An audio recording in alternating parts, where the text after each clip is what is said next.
कृष्ण गोविंद हरे मुरारी, हे नाथ नारायण वासुदेव। श्री कृष्ण गोविंद हरे मुरारी, हे नाथ नारायण वासुदेव।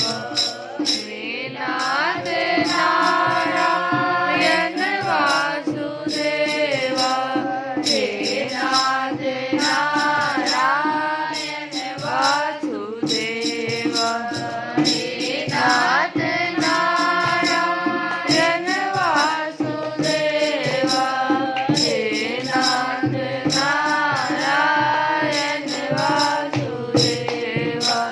श्री कृष्ण गोविंद हरे मुरारी, हे नाथ नारायण वासुदेव।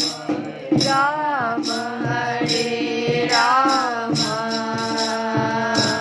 राम राम हरे हरे, हरे कृष्ण कृष्ण कृष्ण हरे हरे, हरे राम राम राम हरे हरे, हरे कृष्ण कृष्ण कृष्ण हरे हरे, हरे राम राम राम हरे हरे, हरे कृष्ण कृष्ण कृष्ण हरे हरे। जय श्री कृष्ण। कल की कथा में हम लोग सुन रहे थे कि भगवान श्री कृष्ण ने वह स्यमंतक मणि जिससे कि भगवान को कलंक लग गया था, अपने जात भाइयों को दिखाकर अपना कलंक दूर किया। और इस कथा को सुनने से भगवान के इस पराक्रम से भरी हुई यह कथा है, तो इसको सुनने से समस्त पापों, अपराधों और कलंकों का मार्जन हो जाता, मंगल में, परम मंगल में होता है इसके पढ़ने से, सुनने से, स्मरण करने से। अब आज की बात जो है, आज की कथा जो है, उसमें कुछ बातों को जानना जरूरी है। सबसे पहले तो जो ब्रज शब्द बना है, वो ब्रज कैसे बना।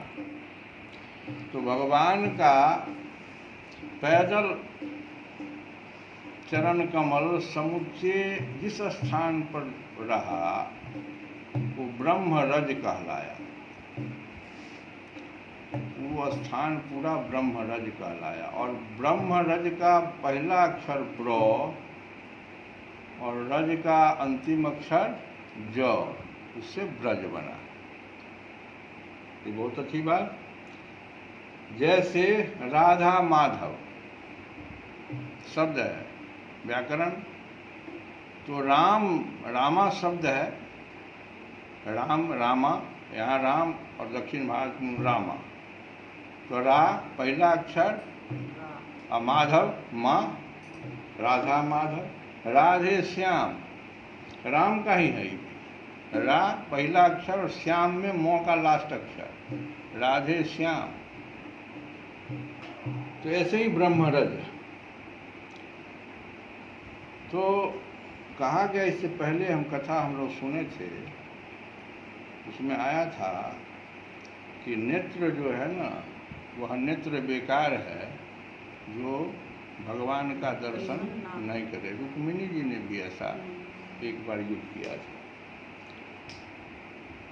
तो मोर मुकुट की लटक को जो देखे सो आँख, आँख की परिभाषा है कि मोर मुकुट की लटक को जो देखे सो आँख, और जो ना देखे लटक को आंख नहीं वो पांख। ऐसा कहावत है ब्रज में। गोपियाँ जो थी, गोपियाँ साधारण नहीं थी। गोपियाँ थी, भगवान राम जी जब चले दंडकारण्य वन में, इतना सुंदर, हालांकि भगवान बना लिए थे अपना दाढ़ी उड़ी सब बढ़ा लिए थे, लेकिन वहाँ के दंडकारण्य वन में जितने भी सिद्ध संत थे वो लोग कहे क्या कि हम अगर इनकी स्त्री बन जाते तो इनका इतना आकर्षण हुआ भगवान के प्रति कि इनका स्त्री हो जाते तो इनकी सेवा हम करते। तो भगवान कहे कि ठीक है, तुम आना कृष्ण के समय में गोपी बन के आ जाना। तो बहुत सारी गोपियाँ वो थी। जब भगवान जटाजूट बना लिए तब तो वैसे वैसे ऋषियों की ऐसी स्थिति हो गई थी। अब भगवान दूल्हा बन के चले गए थे मिथिला को, वहाँ क्या स्थिति हुई, वहाँ के लोगों की क्या स्थिति हुई। तो सब कामना की कि भगवान का हम जो है सोती करें स्त्री के रूप में, तो कहे गोपी के रूप में आ जाना। वही है, वो सारी गोपियाँ करे कि मोर मुकुट की लटक को जो देखे सो आँख, और जो ना देखे लटक को आँख नहीं वो पाँख। अब है क्या कि गोपियाँ, भगवान कहते हैं राधे श्याम, राधा के बिना हम जो है नहीं। जैसे उदाहरण दिया गया है संतों के द्वारा, कोई बच्चा गंदा हो, मट्टी लगाए हुए, पैखाना लगाया हुआ, हर जगह बच्चा गंदा है, बच्चा छोटा बच्चा गंदा है, और सीधे पिता के पास चला जाए, हाँ हाँ दूर हो जाओ भाई। लेकिन अगर माँ के पास जाए तो माँ क्या करेगी, कितनों पैखाना लगा हुआ है उसको उठा करके पहले साफ़ करेगी, साफ़ करके उसको पाउडर लगाएगी, काजल लगाएगी, एक टीका लगा देगी, और तब पिताजी कहेंगे क्या कि जरा हमको नहीं बचा दोगे। यहाँ पर इसका संकेत भी रामचरितमानस में है क्या कि मोहि कपट छल छिद्र न भावा। भगवान राम जी स्पष्ट शब्दों में घोषणा कर दी। ये कपट, छल और छिद्र शब्द जो आया है ये गंदगी के लिए आया है। जो मानव गंदगी लेके चल रहा है उसके लिए भगवान कह रहा है कि मोहि कपट छल छिद्र न भावा, निर्मल मन जन सो मोहि पावा। अब निर्मल मन कैसे होगा? भगवान तो घोषणा कर दिए कि मेरे गोद में आना है तो भुआ निर्मल मन होकर के आओ। तो अब इसका भी सूत्र दिए, रामचरितमानस में ही सूत्र है। माँ ही गंदगी साफ करती है तो बोलो माँ क्या करेगी? जनक सुता जग जननी जानकी, अतिशय प्रिय करुणा निधान की, ताके जुगपद कमल मनावो, अजासु कृपा निर्मल मन पाओ। आ गया निर्मल मन की नहीं आ गया? फिर माँ का काम, राधे का काम। बिना सीता के राम नहीं, बिना राधे के श्याम नहीं। इस बात को बहुत ध्यान से समझना है। और निर्मल मन प्राप्त करने के लिए भगवान से एक प्रार्थना हम लोग को ही करनी है, तब कथा को हम आगे बढ़ावेंगे। प्रार्थना है, हे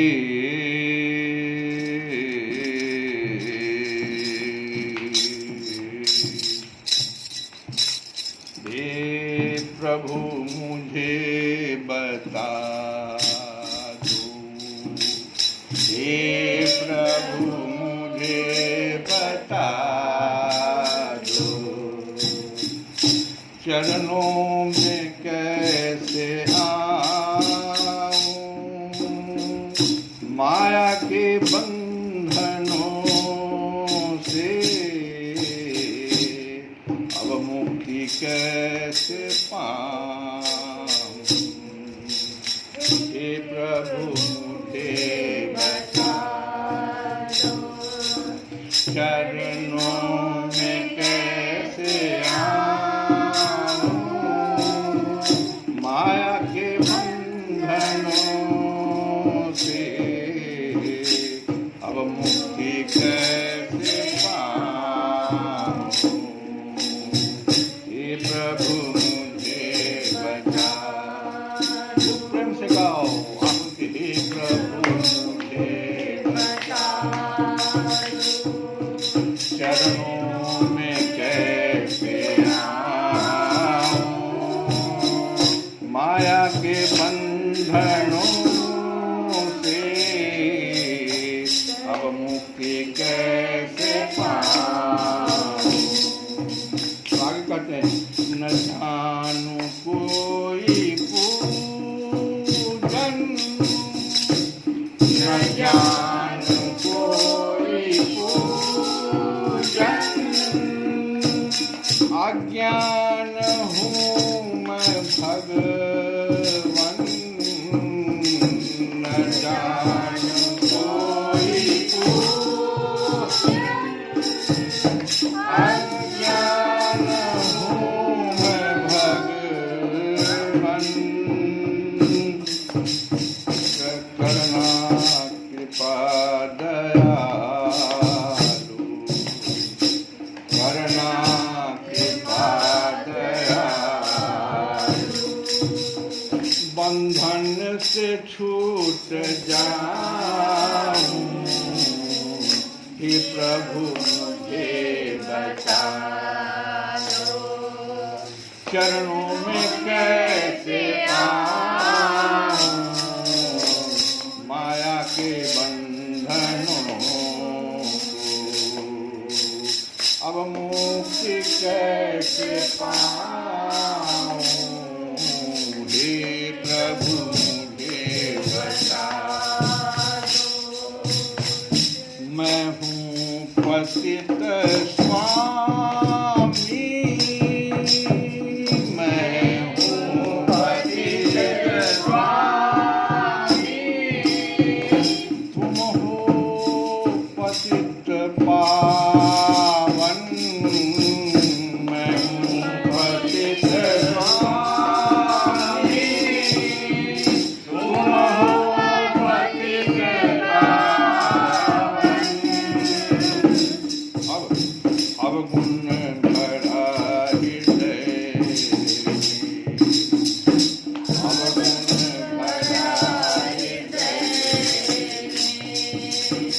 इसे कैसे मैं दिखाऊं, हे प्रभु मुझे बता दो। चरणों में कैसे आऊं, माया के बंधनों, अब मुक्ति कैसे पाऊं, हे प्रभु मुझे बता दो, हे प्रभु मुझे बता दो। हरे कृष्णा कृष्णा कृष्णा, हरे हरे, हरे राम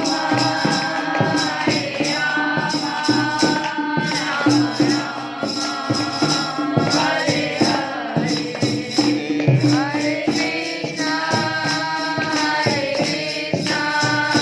कृष्णा कृष्णा, हरे हरे, हरे राम राम हरे हरे। जय श्री कृष्ण। हरे कृष्णा कृष्णा कृष्णा, हरे हरे, हरि बोल। हरे राम हरे राम, राम राम हरे हरे। जय श्री कृष्ण। श्री सुखदेव जी कहते हैं, श्री सुखदेव जी कहते हैं कि परीक्षित, अब पांडवों का पता चल गया था कि वे लाक्षा भवन में जले नहीं हैं। एक बार भगवान श्री कृष्ण उनसे मिलने के लिए इंद्रप्रस्थ पधारे। उनके साथ सात्यकी आदि बहुत से यदुवंशी भी थे। जब वीर पांडवों ने देखा कि सर्वेश्वर भगवान श्री कृष्ण पधारे हैं तो जैसे प्राण का संचार होने पर सभी इंद्रियां सचेत हो जाती है, वैसे ही वे सब के सब एक साथ उठ खड़े हुए। वीर पांडवों ने भगवान श्री कृष्ण का आलिंगन किया। उनके अंग संग से इनके सारे पाप ताप धुल गए। भगवान की प्रेम भरी मुस्कुराहट से सुशोभित मुख सुषमा देखकर वे आनंद में मग्न हो गए। भगवान श्री कृष्ण ने युधिष्ठिर और भीमसेन के चरणों में प्रणाम किया और अर्जुन को हृदय से लगाया। नकुल और सहदेव ने भगवान के चरणों की वंदना की।